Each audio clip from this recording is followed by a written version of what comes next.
തിരുനാവായയിൽ സർക്കാർ stop memo നൽകിയ പാലത്തിൽ പോലീസ് പരിശോധന നടത്തും. മലപ്പുറം ജില്ലാ പോലീസ് മേധാവിയുടെ നേതൃത്വത്തിലാണ് പരിശോധന. പാലത്തിന് സർക്കാർ സ്റ്റോപ്പ് നമ്പർ നൽകിയതോടെ കുംഭമേളയുടെ സംഘാടകർ ഹൈക്കോടതിയെ സമീപിച്ചിരുന്നു. നിലവിൽ കുംഭമേളയ്ക്ക് എത്തുന്നവർ പുഴയുടെ 12 കിലോമീറ്റർ ചുറ്റി വേണം ക്ഷേത്രത്തിൽ പോകേണ്ടത്. വിവരങ്ങളുമായി അരുൺ ആലത്തൂർ ചേരുന്നുണ്ട്. അരുൺ, കേരളത്തിൽ ഒരു കുംഭമേള വരുന്നതിന് സംസ്ഥാന സർക്കാർ വലിയ രീതിയിലുള്ള എതിർപ്പാണ് ആദ്യം മുതൽ തന്നെ പ്രകടിപ്പിച്ചിരുന്നത്. ഇപ്പോഴിതാ ഭക്തരെ കഷ്ടപ്പെടുത്തുന്ന തരത്തിലുള്ള ചില നിർണായക തീരുമാനങ്ങളൊക്കെ എടുക്കുന്നുണ്ട്.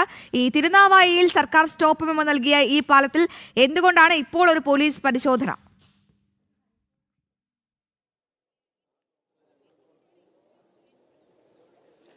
അശ്വതി, കോടതിയുടെ ഡയറക്ഷൻ പ്രകാരമാണ് ഇപ്പോൾ പോലീസിന്റെ പരിശോധന ഈ തിരുനാവായയിൽ നിളയ്ക്ക് കുറുകെ നിർമ്മിച്ച പാലത്തിൽ നടക്കുന്നത്. മലപ്പുറത്തെ ജില്ലാ പോലീസ് മേധാവിയായ ആർ വിശ്വനാഥിന്റെ നേതൃത്വത്തിലുള്ള സംഘമാണ് ഇപ്പോൾ ഈ പാലത്തിൽ പരിശോധന നടത്തുന്നത്. വിദഗ്ധ സംഘം ഏതായാലും പരിശോധന ഇപ്പോൾ പുരോഗമിച്ചുകൊണ്ടിരിക്കുകയാണ്. നിള നദിക്കരയിൽ പാലത്തിന്റെ ഭാഗത്തും അതുപോലെ തന്നെ തൊട്ട് അപ്പുറത്തെ ഈ മണൽപ്പരപ്പിലും ഒക്കെ അവരുടെ പരിശോധന നടക്കുന്നുണ്ട്.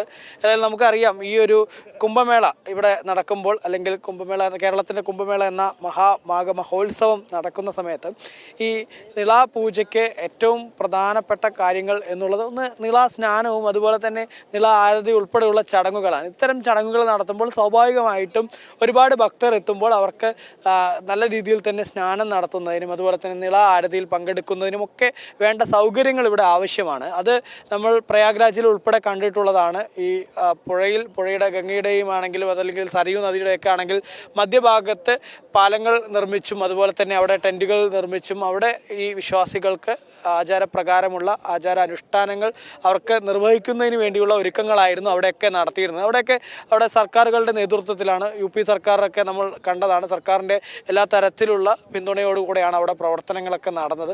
അവിടെ ചെറിയ രീതിയിൽ ഏതാനും കോടികൾ മാത്രം ചിലവഴിച്ച് നടത്തിയ ആ കുംഭമേളയിലൊക്കെ പിന്നീട് വന്ന വരുമാനം സർക്കാരിൻ്റെ നികുതി ഇനത്തിലൊക്കെ എത്രമാത്രം വരുമാനം സൃഷ്ടിച്ചു എന്നുള്ളതൊക്കെ നമ്മൾ കണ്ടതാണ്. കേരളത്തിലേക്ക് വരുമ്പോൾ കേരളത്തിൽ 250 വർഷം മുൻപ് വളരെ വിപുലമായി നടത്തിയ ഈ ഒരു ആചാരം അല്ലെങ്കിൽ ഈ ഒരു മഹോത്സവം അത് ഇത്തവണ പണ്ട് നടത്തിയ അതേ പ്രൗഢിയോടുകൂടെ നടത്തുന്നതിന് വേണ്ടി സംഘാടകർ തീരുമാനമെടുക്കുന്നു. ആ തീരുമാനത്തിൻ്റെ ഭാഗമായിട്ടായിരുന്നു ഒരുക്കങ്ങളൊക്കെ നടത്തിയത്. ഈ പുഴയുടെ മധ്യഭാഗത്തായിട്ട് 16 ഏക്കറോളം വരുന്ന മണൽപ്പരപ്പ് കാട് വെട്ടി അവിടെ എല്ലാം വൃത്തിയാക്കുന്നത് ഉൾപ്പെടെയുള്ള നടപടികളൊക്കെ സംഘാടകരുടെ ഭാഗത്തു നിന്നുണ്ടാകുന്നു.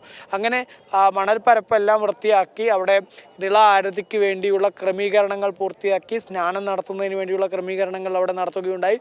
പുഴയിൽ വലിയ ആഴമൊന്നുമില്ല എന്നുള്ള ഒരു സാഹചര്യം കൂടെ ഉണ്ട്.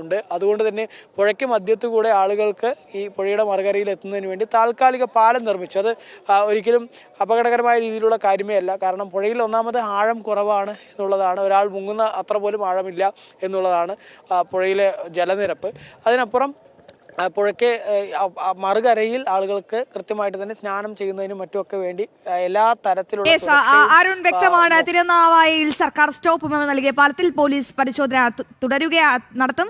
മലപ്പുറം ജില്ലാ പോലീസ് മേധാവിയുടെ നേതൃത്വത്തിലാണ് പരിശോധന. അരുണാണ് ഏറ്റവും പ്രധാനപ്പെട്ട വിവരങ്ങൾ പങ്കുവച്ചത്.